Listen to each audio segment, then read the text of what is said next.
You're listening to the Fresh Hell podcast. Fresh Hell contains stories of a disturbing and often graphic nature and is intended for a mature audience. Please don't let your kids listen to this, or they might turn out like us.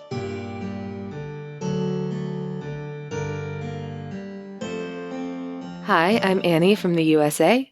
And I'm Johanna in Austria, and you're listening to your favorite international podcast. What's going on? Why is it Friday and you're listening to our newest episode? Why didn't we drop this one on Wednesday?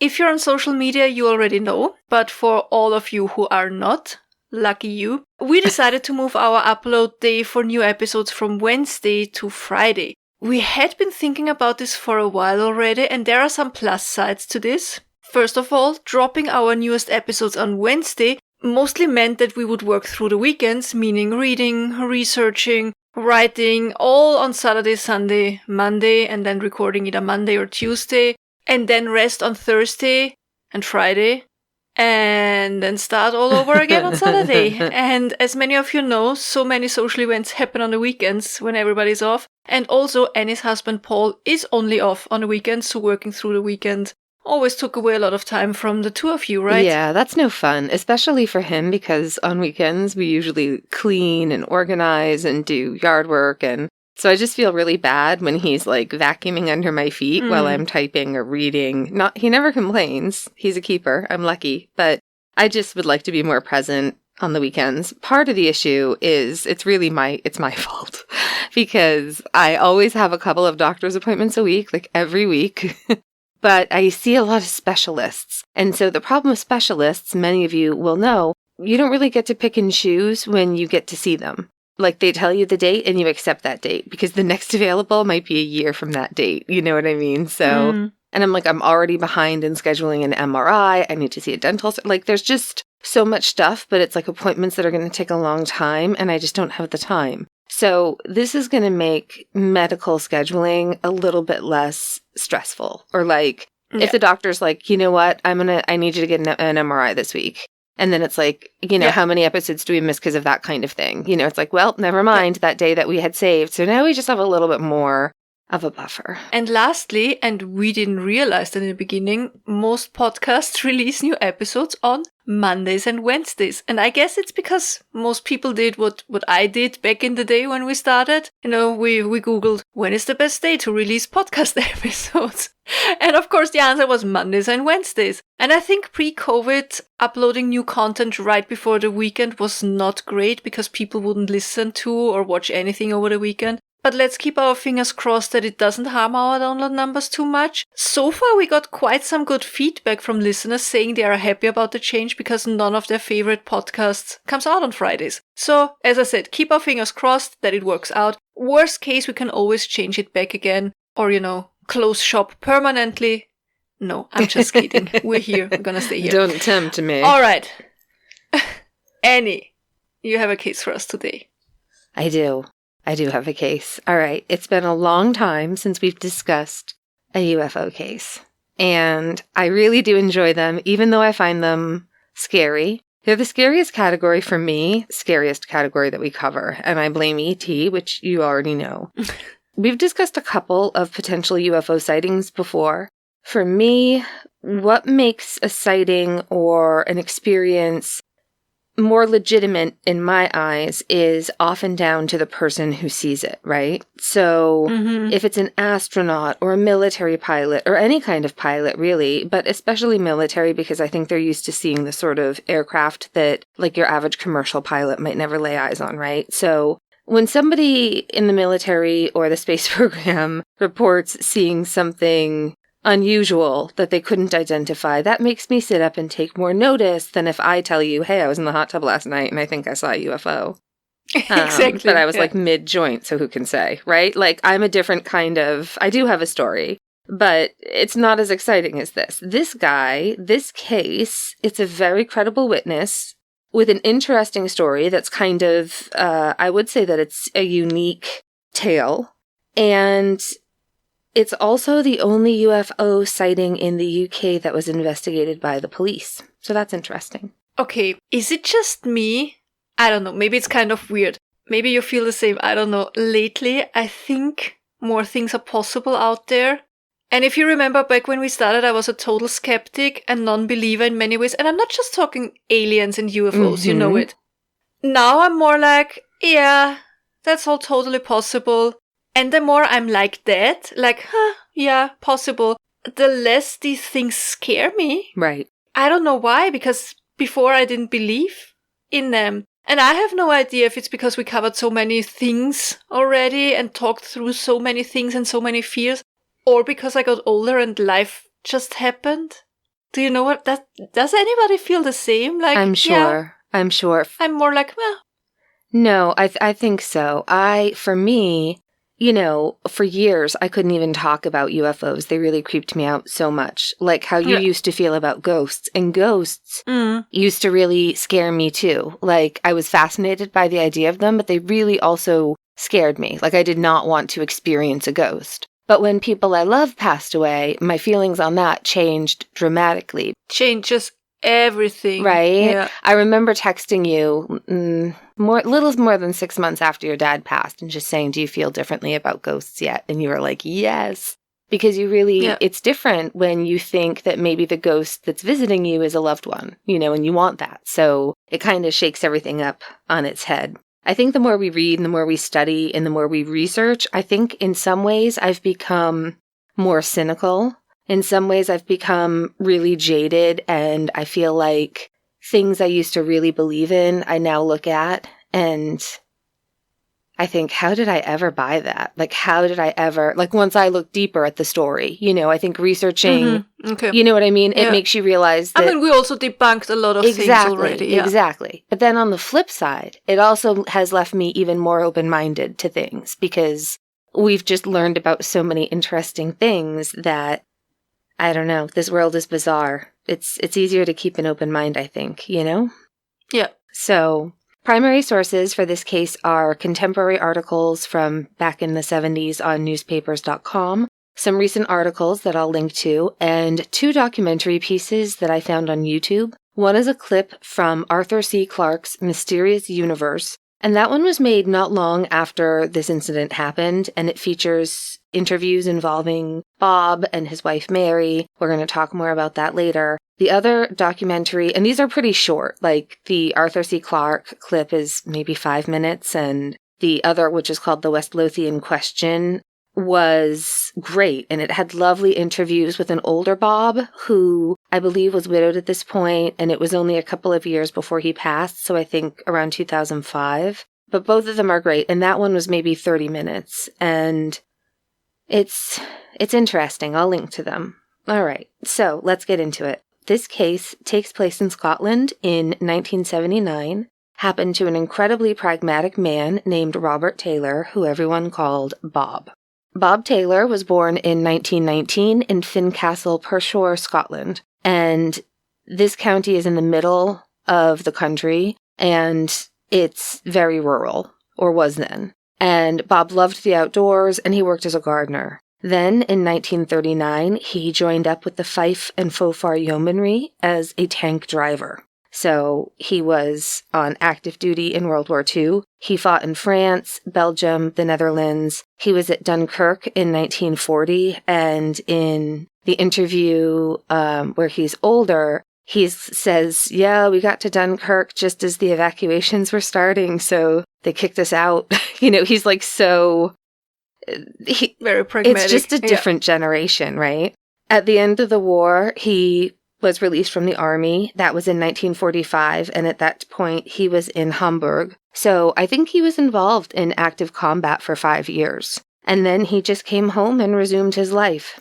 After the war, he came home and he worked as a roadman, so he was building and repairing roads. He says in that same interview, he's like, yeah, driving a tank isn't really that different from driving a big truck. As long as you can stand the heat. Like, again, do you know what I mean? Like, he's like, yeah, driving a tank was fine. It really wasn't that bad, apart from the roasting alive heat. Yeah, okay. So a new town was being built, right? All these towns were popping up after the war, and overcrowding in Edinburgh and Glasgow were really a problem, so they were building this planned community, and it was called Livingston. And today it's the largest town in West Lothian. That's the part of Scotland that that this takes place in. Wikipedia says the following about Livingston, quote, "Under the New Towns Act of 1946, Livingston was designated as a new town on the 16th of April, 1962, in order to ease overcrowding in Glasgow. Taking its name from a village of the same name incorporated into the new town, it was originally developed in the then counties of Mid Lothian and West Lothian, along the banks of the River Almond. It is approximately 15 miles or 25 kilometers west of Edinburgh and 30 miles or 50 kilometers east of Glasgow. The first edition of the Livingston Plan designated new areas for housing up to 100,000 people, as well as areas for new industry and offices, marked by new roads,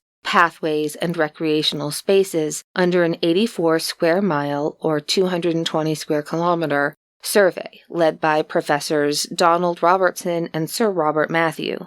Until the development of the new town, the area was primarily agricultural, with farming focused on the alluvial soils of the Almond River. The area is now primarily an urban area, although as a new town, Livingston is characterized by large areas of forested paths, public parks, and open spaces. Livingston, the town, is twinned with Grapevine, Texas.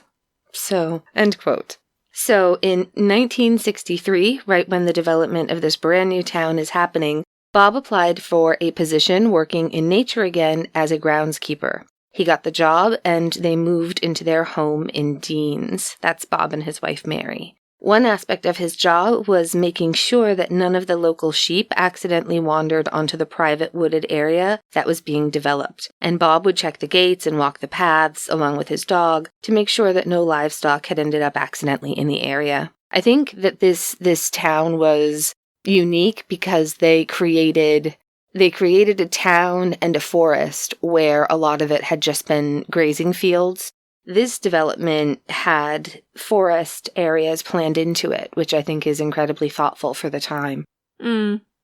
But I think it's nice. So they were planting forests, and basically they just had to make sure that, like, random sheep weren't, spending the night eating everything that had just been planted. That kind of thing, I think. Yeah.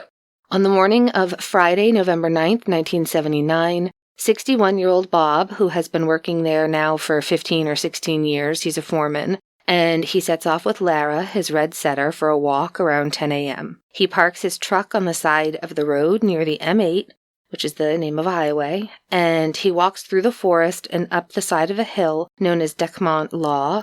A hill is law in Scots or Scottish Gaelic. That's such a funny coincidence. I just learned about what a law is in Scotland yesterday when I was researching next week's episode. I know you already know it. Mm-hmm. But you're all gonna hear it in a week. It's so funny that we both work on something where this comes up. I thought that was weird too. It's weird. Yeah, definitely. So Bob and Lara are enjoying their walk through the woods, and then they come to this clearing. They come sort of around the corner and into a clearing, and they just stopped short.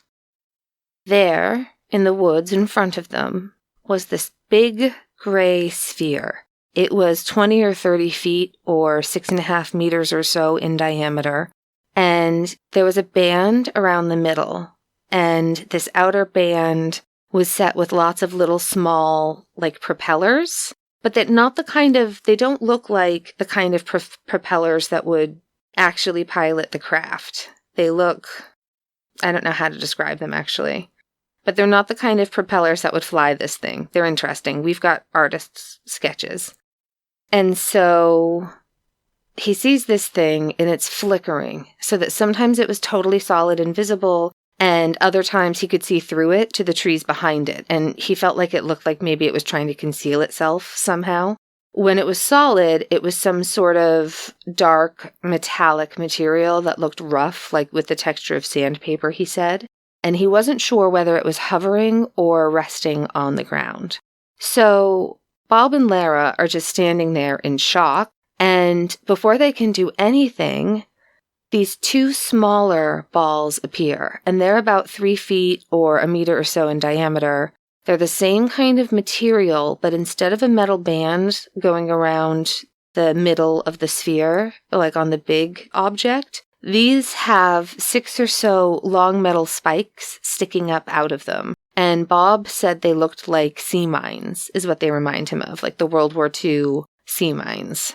Suddenly, these two spiky spheres approach him by rolling on their spikes, and they flank him, one to each side of him, and he remembers them moving fast and then touching his legs. He then remembered a really terrible, terrible acrid stink that he described as being similar to the smell of burning brakes, and hearing a hissing sound before losing consciousness.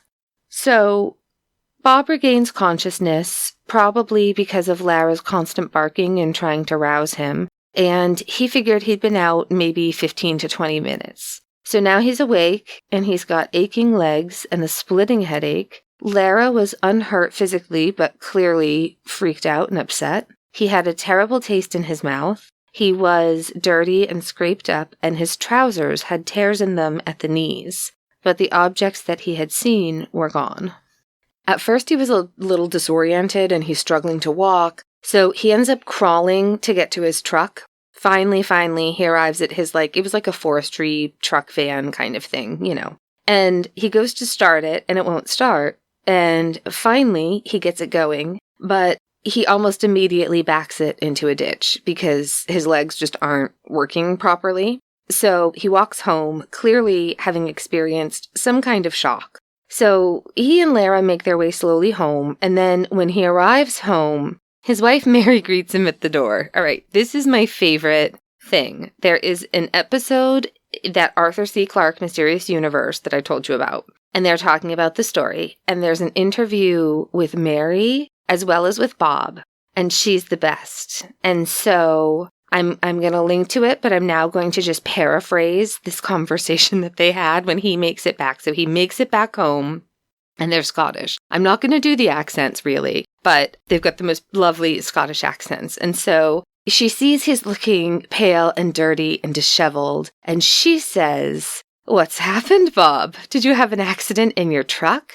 And he says, "No, I've been attacked." And she said, "By what?" And he says, "By a spaceship." And she says, "Ugh, goodness me, there's no such a thing as a spaceship. I'm going to call the doctor because you must have hit your head." And then he says he's sorry, but his trousers are ripped through to his thermals on underneath. And then she ends with, "Oh, no, you've gone and torn your trousers." So... Okay, I have to say, at first the story was kind of creepy. Yeah. But I love this interaction so much. It totally takes the creepy factor away from it. They're just... And now I have to go and look up the interview after we're done recording. It's the best thing. This is brilliant. It's the cutest thing. I found a picture of them when they were young and newly married, and I just love them. But they're just, they're that war generation of steely pragmatism, right? Mm-hmm. So she calls the doctor, and she calls Mr. Drummond, her husband's boss. So the doctor comes out to take a look at him, and he gives him a thorough physical, and he did find some cuts and scratches. He had some abrasions around the area of his knees where his trousers had been torn, but nothing serious, nothing requiring stitches or anything like that. The doctor decides to go ahead and call the police because clearly something has attacked him. He doesn't know what, but something's going on here. So he has a full physical and is given a totally clean bill of health. His blood pressure, his respiratory rate, his pupil dilation, he literally has a very thorough going over house call, and they can't find anything wrong. So meanwhile, the doctor had called the police arrive, and they decide that something had clearly happened to him. So disregarding who or what was responsible, the police decided that they were going to investigate this as an assault. And so they took his torn trousers, and then Bob agreed that he was going to take them back to the clearing where the attack had taken place to look for evidence. Okay, they did believe that there had been an assault, but did they believe when he said it was a spaceship? And also, did they find anything there? It's interesting. One of the things that you hear over and over and over again in both of these various documentaries and interviews about him is that everybody says, well, if anyone else but Bob Taylor had said this happened, we probably would have dismissed it, but not Bob Taylor. Like, they don't believe in UFOs. They're not into that kind of thing. Do you know what I mean? It's just, everyone's just like, no, he would never. He's quiet, keeps to himself. You know, it just doesn't fit. No one could believe that there's any chance he would be lying. So nobody, I think everyone immediately agreed that he was telling his truth, but no one really knows what the actual truth is. Does that make sense? Yeah. So they get to the clearing and they do find stuff. And what they find are like 40 holes in the ground. And they're 3 inches or so in diameter and deep. I heard them referred to as like if a horse had stomped on muddy ground. Like that kind of thing. Okay. You know, but it wasn't, I think that's a good way to envision the size. But it wasn't muddy ground. And it wasn't caused by a horse. And they're in the shape of... looking at it, there's like a diagram showing what the markings look like. And I think the holes in the ground almost look like if you were drawing a ladybug, and it's the shape of like ladybug wings, if that makes sense. Like straight down the middle and curved on the outsides where there'd be like a circle. I know what you mean, okay. But then in between these marks, these divots in the grass, there's these impressions that look like tracks on a ladder left, like if a bulldozer or a tank or something with treads had made an impression in the ground, right, with these marks. And I have a diagram and we have some pictures that we'll post. So initially the detective assigned is Ian Wark, and he thought he'd solved it because surely with all of this construction equipment in the area for building this new city, these marks easily would have been left by one of these giant pieces of equipment that they're using for construction, right? Like a caterpillar, a tow truck, I don't know. I can't remember truck names. What's the thing with the scoopy thing that goes... Excavator. Thank you. So... So the authorities set off with Mr. Drummond to see like where they keep all their heavy machinery, like where the garage is, you know, for all of this kind of stuff. And they're certain this is it. They've solved it. There were 2 problems with his theory. The first was that while there were many, many heavy machines, they all had big tires, not treads. There was nothing that matched, not even close. The other, more disturbing problem with this theory is that these tracks were very visible, these sort of caterpillar tracks, but they didn't go anywhere. There are just caterpillar tracks or tank tread tracks in the middle of a clearing. And they don't go anywhere and they don't come from anywhere. And so it's like the footsteps in Interkaifek. It's like whatever made them was dropped from the sky and then went back up into the sky. So the detective was like, well, that's odd. Maybe something was taken out by a helicopter. Like, that's not a wild supposition, right? There are times when helicopters bring equipment to things. So he went to check that, thinking for sure that that would be what it was. But no, nothing had been brought in by helicopter. So Bob's trousers were examined by a forensic laboratory. I think the lab was actually in England, but it doesn't really matter. And there, they were really just able to determine that the tears in the trouser legs were consistent with having been ripped in a lifting up motion. So they looked different than how tears from barbed wire would look, or tears from crawling would look. You know what I mean? So like something grabbed him by his pants, by the legs of his pants, and then just lifted him up. Exactly. In a very quick motion. Yes, exactly. Mm-hmm. And there are people who believe this was an alien encounter and that Bob was abducted. And they will point out that this is probably how he was taken to the ship. But no one, especially Bob, ever made any claims of that nature. He never said anything about being lifted up. He never encountered anything that appeared to be a humanoid creature or any kind of living being. He basically passed out around the time that they touched him, although he did say he'd heard like a hissing noise and thought perhaps he'd been gassed and knocked out. Of course, at the time, there weren't DNA tests. Initially, the area where the tracks were had all been roped off, but you know how it goes. Like the next day it had snowed, and so things were starting to disappear. And then after that, it had been in the newspaper, and people were coming from all over the place. The looky-loos were arriving in droves to take, UFO soil from the area. You know what I mean? So there wasn't really anything that could be tested. And then today, things like the trousers might have been interesting to test, but they've been handled by loads of people. So DNA wouldn't really be any point now. Why did so many people handle the trousers? Yeah. Like, why are they getting around so much? Does he show them around, or are they? What's going on there? He's like, "Hey, everybody, look at my pants." No, he definitely wasn't. And it's especially funny because in the UK, pants are underwear, and here they're outer leg coverings, like jeans, capris, leggings, trousers, all kinds of pants. But underwear is panties, but never pants. Knickers are also underwear in the UK, and they're also not underwear here. They're another type of pant, usually ending at the knee. Oh, your nightmare, Johanna. I used to have velvet and corduroy knickers that my mom would dress me up in too. For the holidays. Is that where you're I think so. And of course the corduroy couch, the obligatory 80s corduroy couch. Those were pretty sweet. So the trousers, they were a heavy weight work material, heavier than your average denim. Do you know what I mean? Mm-hmm. For work clothes specific. Textile. Exactly. What my husband wears to work. Yeah. And they were somehow acquired by ufologist. Is it ufologist? I can't remember. Every time I forget.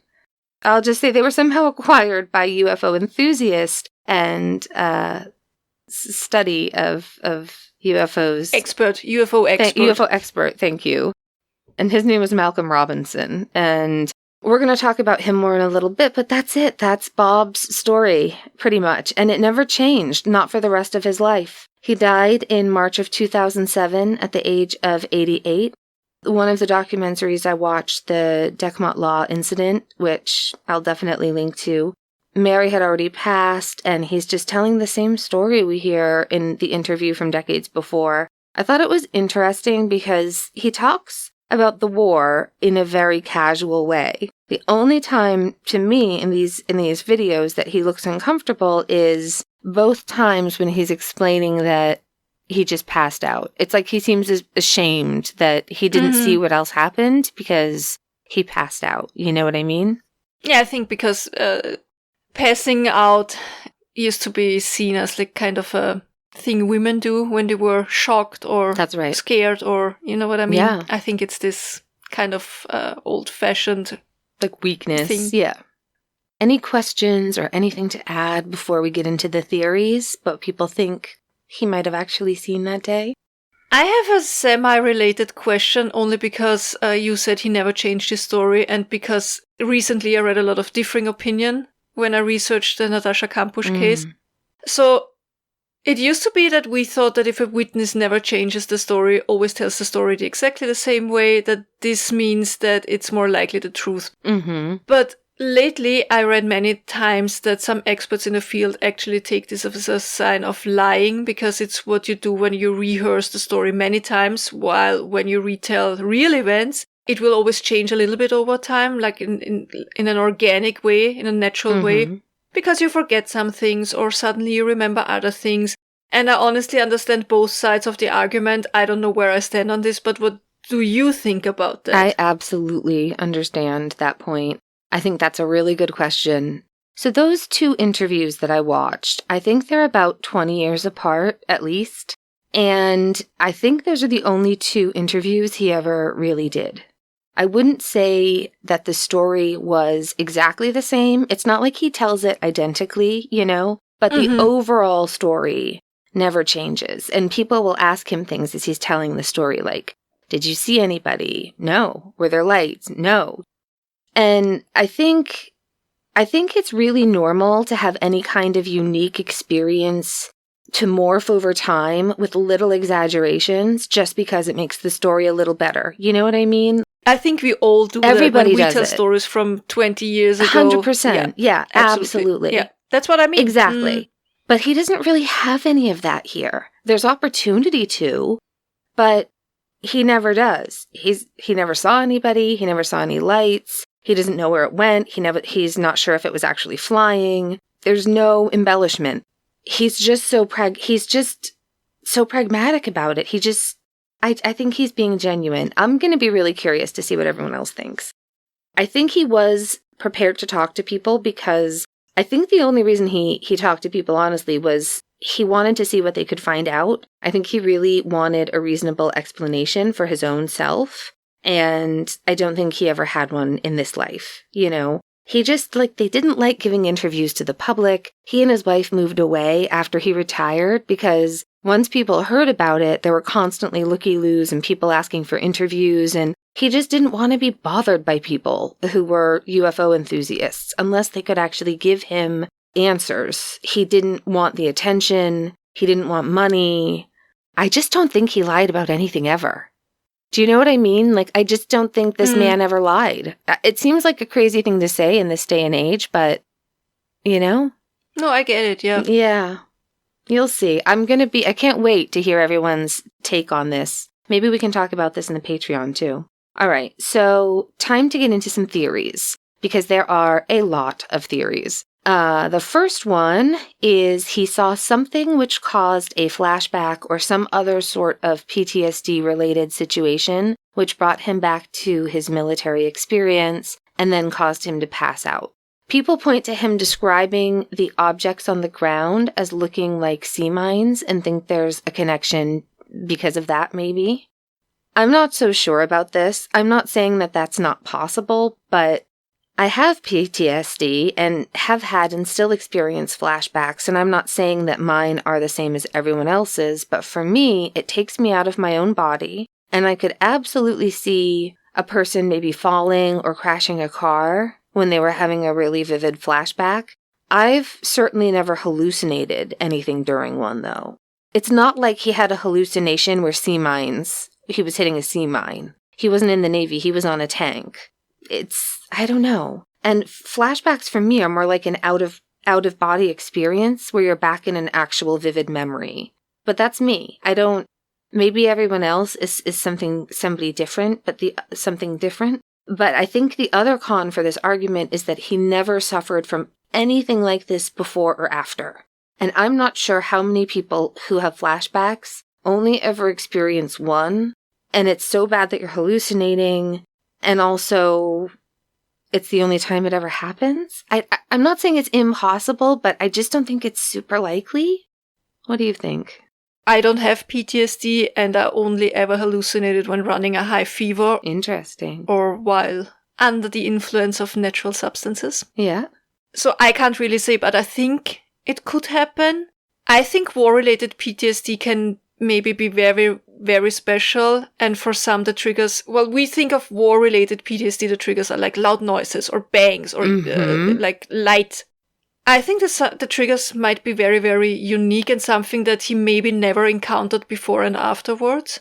I don't know. It's possible. It's possible. I think there would have been more than just this one thing, right? I have PTSD and I have flashbacks, but I also have panic attacks and I have anxiety and I have, do you know what I mean? And even if I mask all of that really well, it's not incredibly difficult to work that out. You know what I mean? So with me, so it seems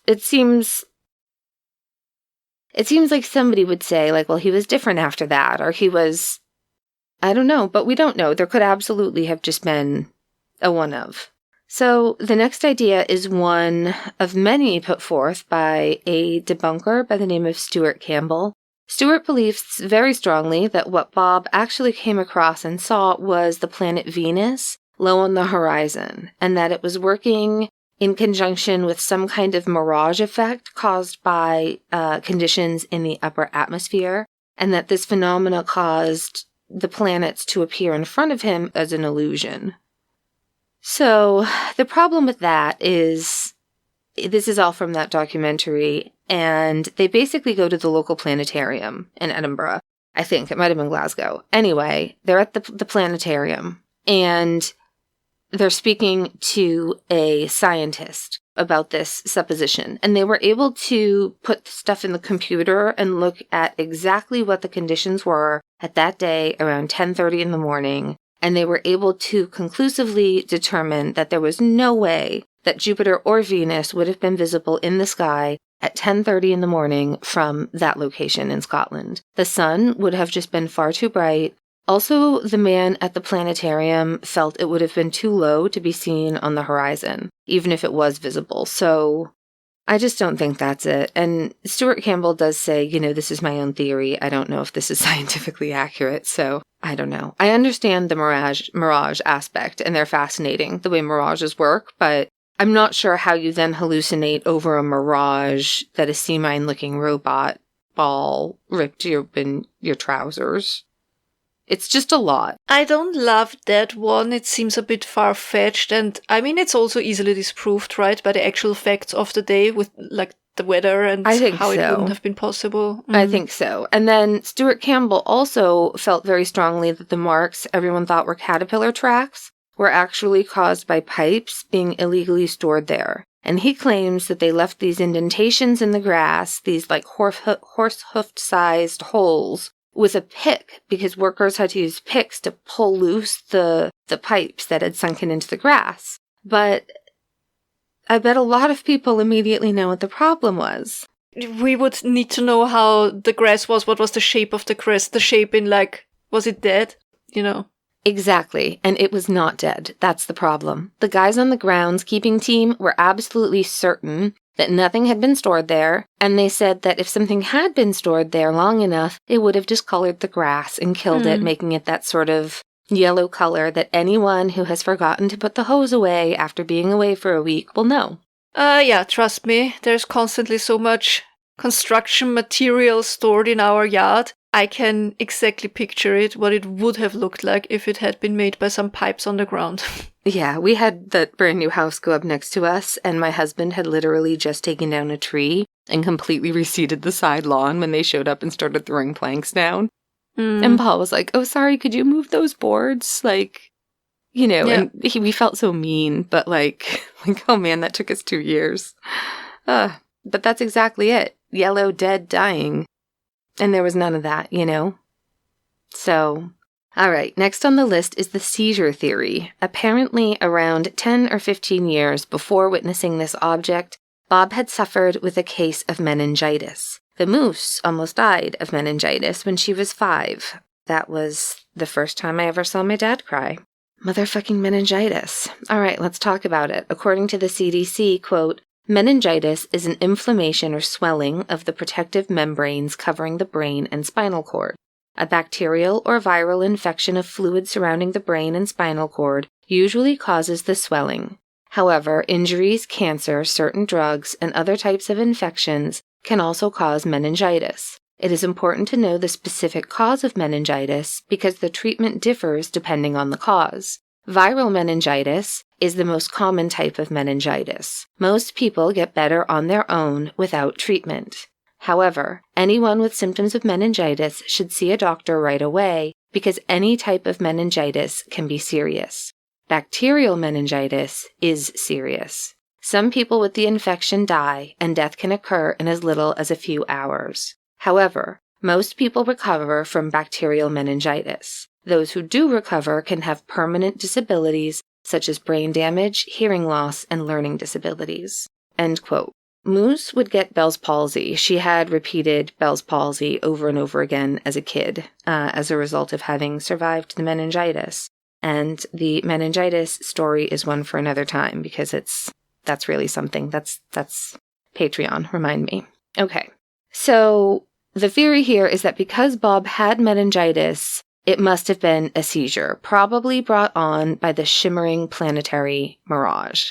The ufologist says this doesn't track as Bob never had before or since experienced any kind of seizure, and it would be very unlikely to have a one-of seizure that wasn't caused by a high fever. Is it possible? Sure. But is it likely? I don't know. I mean, I guess it's possible, and I don't like to go after how likely is any event, especially when we are trying to figure things out. True. Because the most unlikely things do actually happen, and it's sometimes a once-in-a-lifetime thing that happens, but it did happen. Absolutely. I think that's a really good point, because there is so much that we don't know and that we don't understand. Yeah. I'm only saying it in terms of it's possible. It's not probable.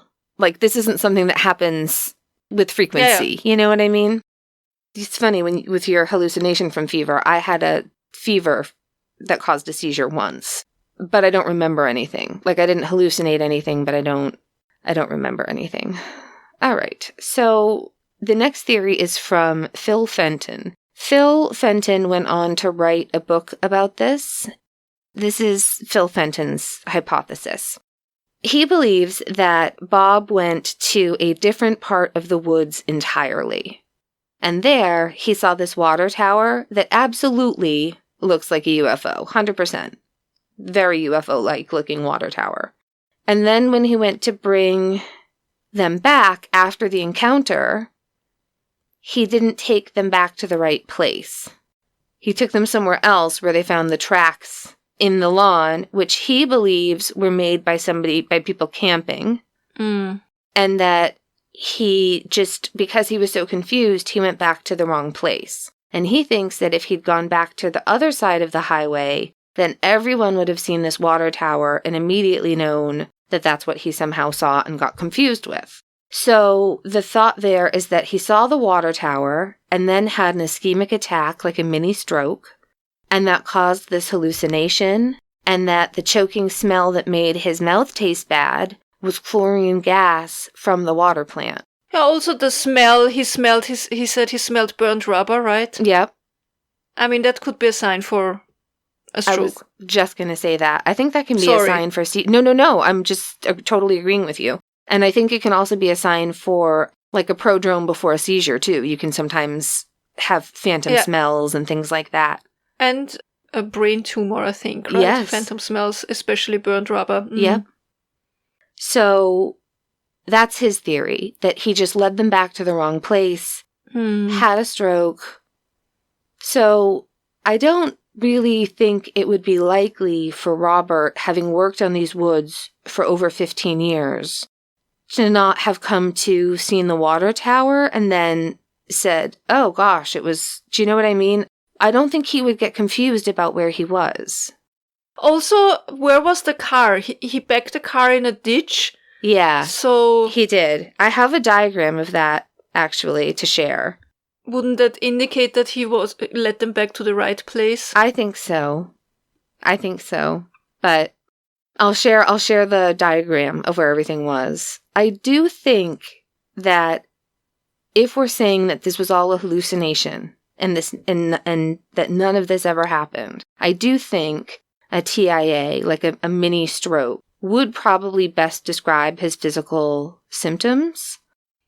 And if you were going to have a one-of medical event only one time in an 88-year life, I don't know why, but for me, a mini stroke in your 60s or early 60s makes more sense to me than a seizure. Yeah. You know what I mean? But again, it's all supposition. And he had a full workup within an hour of this happening. And I can't help but feel that if he had had a mini stroke, there would have been signs, because I know people who have had them, and sometimes there are signs and sometimes there aren't. But I think that if it was bad enough for him to hallucinate and pass out, and that would explain maybe his legs not working so great and all of that, but I really think the doctor would have recognized it, but it's all speculation. Another thing I hadn't thought of was, so after I finished writing up all my notes and everything for this episode, I found a great podcast that I want to recommend to everyone called Talking Till Dawn. It's hosted by two Scottish gentlemen, Michael Whitehouse and Martin Yates, who I could listen to the two of them read the phone book. Their voices are delicious. So after I'd written everything up on this case, I then, of course, found their episode, which always makes me laugh because if I'm going to find one useful resource somewhere like this, it's always after I'm done. You know what I mean? But I'll link to them. Definitely give it a listen. Tell them I said hi. They made a couple of great points. One point that they brought up, which I had not thought of, was one of the things they feel made this a little bit more credible is that it doesn't follow the normal tropes for a UFO sighting, right? There aren't any little green men or little gray men. There aren't any flashing lights. It's a story that is unique in terms of what people then considered a close encounter. You know what made me think something similar is when you said he didn't know if it was hovering or standing on the ground. And I think that would have been such an easy lie. Mm-hmm.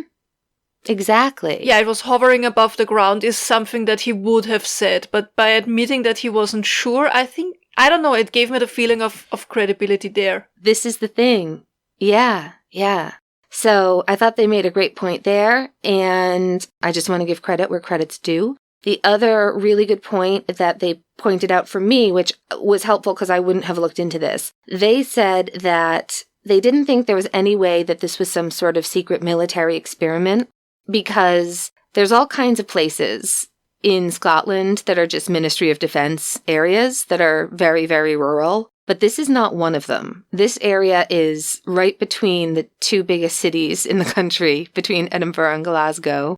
This was especially interesting to me. The road where he left his truck, it's a really busy road. It's like one of the main roads. So it doesn't make any sense that there would have been a secret government experiment held in such a populated area right next to a main road. Yeah. If you're trying to do like an early drone or UAV kind of thing, this wouldn't be where you would do it. It just does not make any sense because the road is so busy. So thank you to Talking Till Dawn podcast for that info. I think I'm going to really start listening to them because they mostly do paranormal. Close Encounters of the Third Kind, which Paul made me watch because I'd been too afraid to see it. That came out in 1979. No, 77. That came out 2 years earlier, I think, in 1977, and this was 1979. So again, like you were saying, he didn't say it was flying, he wasn't really sure, and there's just no overlap to Close Encounters. You'd expect something, almost, you know?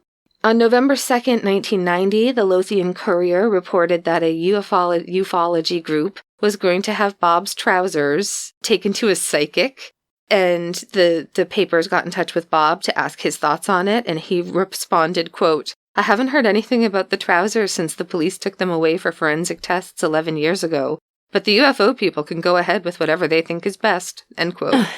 Oh, by the way, the psychic felt pain when she touched the trousers. Ooh. I know.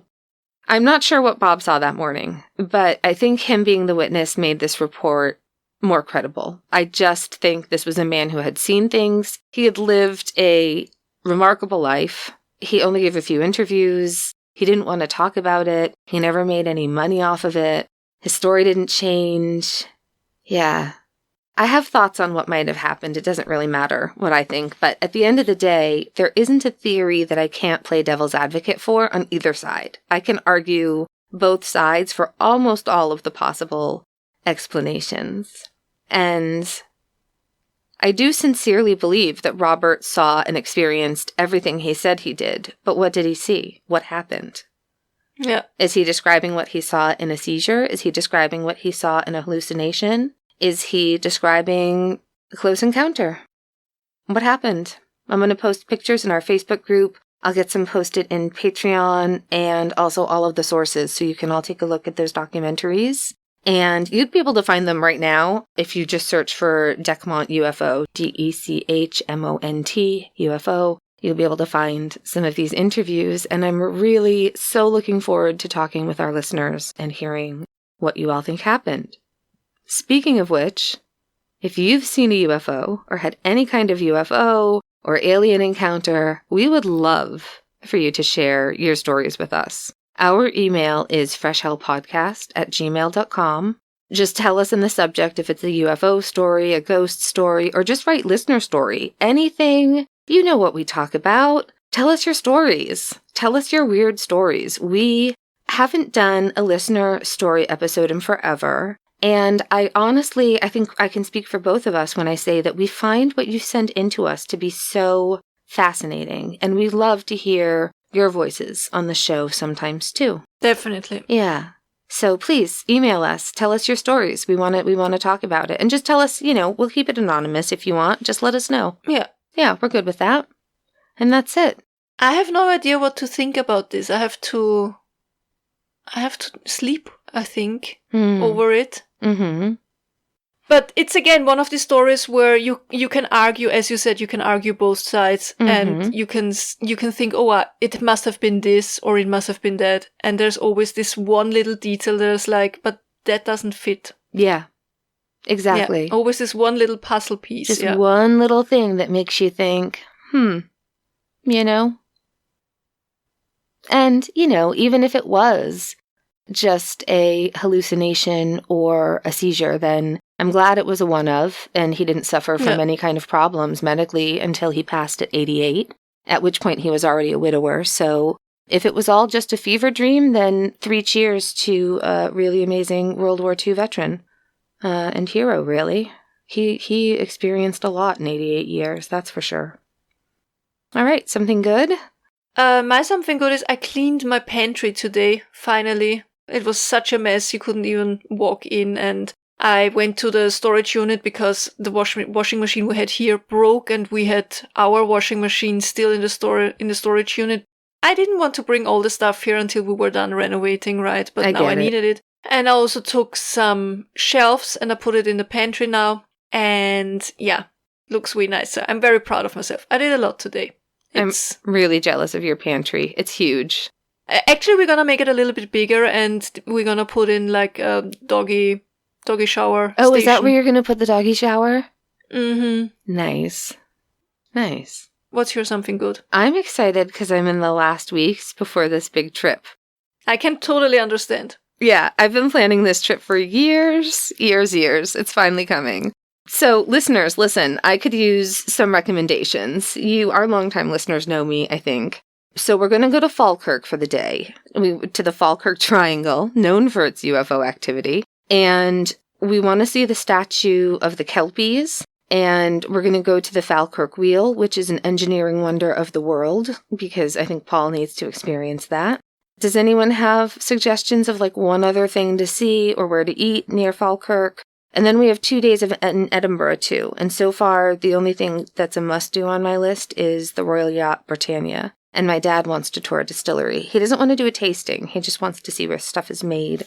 So I'm going to try to talk the moose into touring like the vaults or I've done Mary King's Close, but I think she'd like that if she wants to do that again. But I'd love your suggestions. And you can email us. You can leave them in a review. You can add them to the bottom of your review. If you've already left one, just add something, whatever you want to say, and it will bump it to the top so we always see it. So some of you already do that, and it's great, and we love it, but that's just a tip. And I'll do an Instagram post, too, and you can find me there. I'm Annie.fhp, and that's it. I'm just excited. I'm excited for this trip. I'm so excited to see the photos. It's going to be great.